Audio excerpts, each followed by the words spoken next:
नमस्कार दोस्तों, आपका स्वागत है आपके अपने चैनल सनातनी गौरी में। आज हम शुरुआत करने जा रहे हैं एक ऐसी रहस्यमयी यात्रा की जिसका नाम सुनते ही मन में कई सवाल उठते हैं। आखिर कलयुग क्या है? इसकी शुरुआत कैसे हुई और क्यों हर अधर्म, हर पाप का दोष कलयुग पर डाल दिया जाता है? कहा जाता है कि सतयुग, त्रेता युग और द्वापर युग के बाद आया यह कलयुग मानव जीवन का सबसे कठिन समय है। लेकिन क्या कलयुग सच में इतना बुरा है या इसके पीछे कोई गहरा रहस्य छिपा है? तो चलिए आज कलयुग अध्याय 1 में जानते हैं इसकी उत्पत्ति, इसका रहस्य और वो सत्य जिसे बहुत कम लोग जानते हैं। वीडियो को अंत तक जरूर देखिएगा क्योंकि आज की यह कथा आपके सोचने का नजरिया बदल सकती है। रोज कहीं सुनी जाने वाली इन बातों में आखिर कलयुग है कौन और इसकी उत्पत्ति कहां से हुई? वैसे आप चाहे जो कहें, लोग चाहे जो कहें, पर कलयुग अपने सर पर सारा दोष ले लेता है उन समस्त अधर्मों का जो इंसान करता है। पिछले 3 युगों से उसकी तुलना उसको अवश्य ही लज्जित करती होगी, क्योंकि कहा जाता है कि सतयुग, त्रेता युग और द्वापर युग से अधिक पाप, अनाचार इस युग में उत्पन्न हुए हैं और लगातार उत्पन्न हो रहे हैं। तो ये कलयुग, कलयुगा स्टोरी है कौन? इन प्रश्नों का उत्तर आपको देंगे पांडवों के वंशज, वीर अभिमन्यु के पुत्र राजा परीक्षित। इनकी भूल कहिए या मजबूरी, जो इन्होंने कलयुग को पृथ्वी पर राज्य करने की अनुमति दे दी। यह हमें पता ही है कि हिंदू धर्म में 4 युग आते हैं। आइए इनकी कहानी से आगे बढ़ते हैं। पुराणों के अनुसार सतयुग में पृथ्वी पर केवल आत्माएं हुआ करती थीं। संभवतः इसीलिए इस युग को वर्ल्ड ऑफ सोल भी कहा गया। कहते हैं कि इस युग में पाप था ही नहीं, पूर्णतः धर्म का युग था यह, और इसी कारण भगवान को इस युग में अवतार लेने की जरूरत ही नहीं पड़ी। इसीलिए सतयुग की सर्वाधिक 17,28,000 साल की उम्र मानी गई। हालांकि कई जगहों पर आत्माओं की लंबाई, उम्र इत्यादि की बातें भी आती हैं, पर श्रीमद् भगवत गीता में यह सिद्धांत गलत हो जाता है, क्योंकि आत्मा का कोई स्वरूप है ही नहीं। बहरहाल इससे आगे चलते हैं तो सतयुग के बाद त्रेता युग आया। इस युग में थोड़े पाप जरूर बढ़े और उन सीमित पापों के नाश के लिए श्री राम का अवतार हुआ। त्रेता युग में भगवान राम अपने समस्त कर्मों को पूरा करके जीवित ही स्वर्ग की ओर प्रस्थान कर गए और उन्होंने बजरंग बली को आने वाले सभी युगों तक जीवित रहने का आशीर्वाद दिया। थोड़ी मात्रा में पाप होने के कारण त्रेता युग की उम्र कुछ घटी और यह 4,32,00,000 साल तक माना जाता है। तत्पश्चात द्वापर युग आया। इस युग में तमाम पाप बढ़े। छल, प्रपंच, काम, क्रोध, शत्रुता आदि व्यसनों में काफी बढ़ोतरी हुई। संभवतः इसीलिए सतयुग और त्रेता से इसकी उम्र कम हुई, जो 8,64,000 साल तक मानी गई। द्वापर युग में धर्म पर कठोर प्रहार किया गया और इसीलिए भगवान श्री कृष्ण अपनी समस्त कलाओं के साथ धरती पर आए और पाप का नाश किया।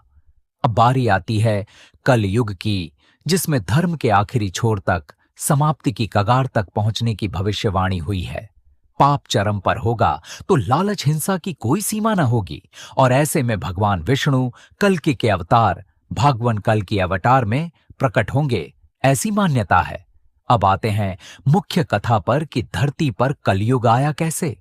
महाभारत की समाप्ति के बाद महाराज युधिष्ठिर ने सारा राजपाट पुत्र परीक्षित, महाभारत किंग परीक्षित को सौंप दिया और स्वयं 5 पांडव द्रौपदी के साथ मोक्ष हेतु हिमालय की ओर प्रस्थान कर गए। परीक्षित एक सम्राट बनकर अपनी जिम्मेदारी को निभाने लगे। बताते हैं कि पांडवों के हिमालय गमन के बाद मां धरती व धर्म, माता सरस्वती नदी के अलग अलग छोर पर क्रमशः गाय व बैल के रूप में बातें कर रहे थे।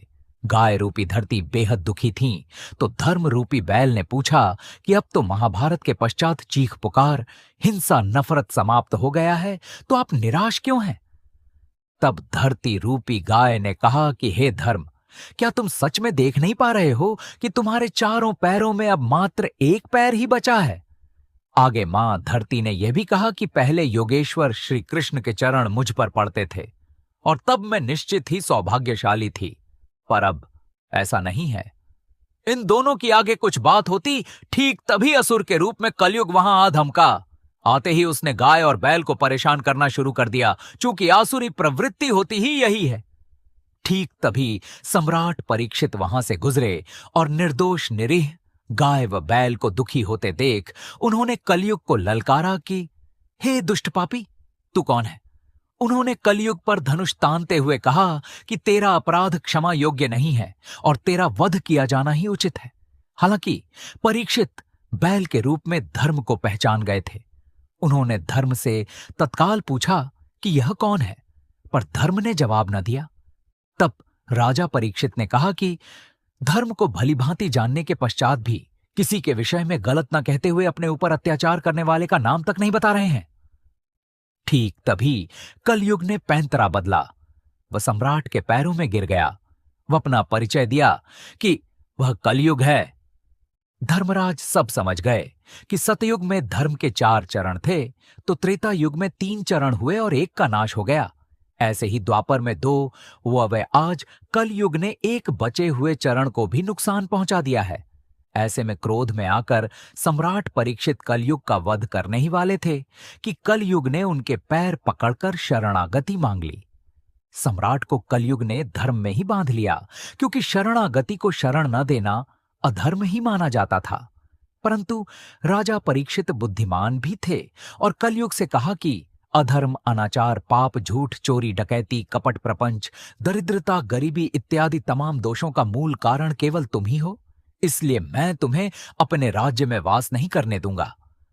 कलयुग तब गिड़गिड़ाने लगा और राजा से उसने कहा कि सम्राट, आपका साम्राज्य तो संपूर्ण पृथ्वी पर ही है, और अगर आप मुझे ऐसे निकालेंगे तो मैं कहां जाऊंगा? मैं आपकी शरण में हूं, इसीलिए मुझे कोई निश्चित स्थान प्रदान करें। परीक्षित ने विचार किया और कहा कि जहां जुआ, मद्यपान, परस्त्री गमन व हिंसा होती हो, वहां असत्य, मद, काम और क्रोध का निवास होता है, तो वहीं तेरा स्थान निश्चित करता हूं। कलयुग ने फिर प्रार्थना की और कहा कि सिर्फ इतना स्थान मेरे लिए पर्याप्त नहीं है। सम्राट उसकी चाल नहीं समझ सके और उसे स्वर्ण में भी स्थान दे दिया। यह सुनते ही कलयुग 5 भागों में बंट गया और राजा के दिए गए अधिकार क्षेत्र में उसका अलग अलग हिस्सा प्रविष्ट हो गया। चूंकि 5वां हिस्सा तो खुद स्वर्ण था और स्वर्ण मुकुट सम्राट ने स्वयं ही धारण किया था। बस फिर क्या था, कपटी कलयुग परीक्षित के स्वर्ण मुकुट में प्रवेश कर गया।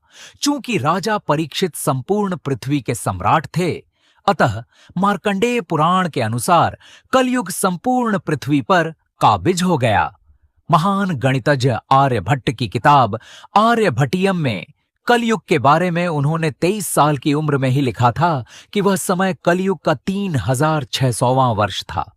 शास्त्रों में युगों का आंकड़ा बताया गया है, जिसके अनुसार मानव का 1 मास पितरों के 1 दिन व रात के बराबर है, व मनुष्य का 1 वर्ष देवता के 1 दिन व रात के समान बताया गया है।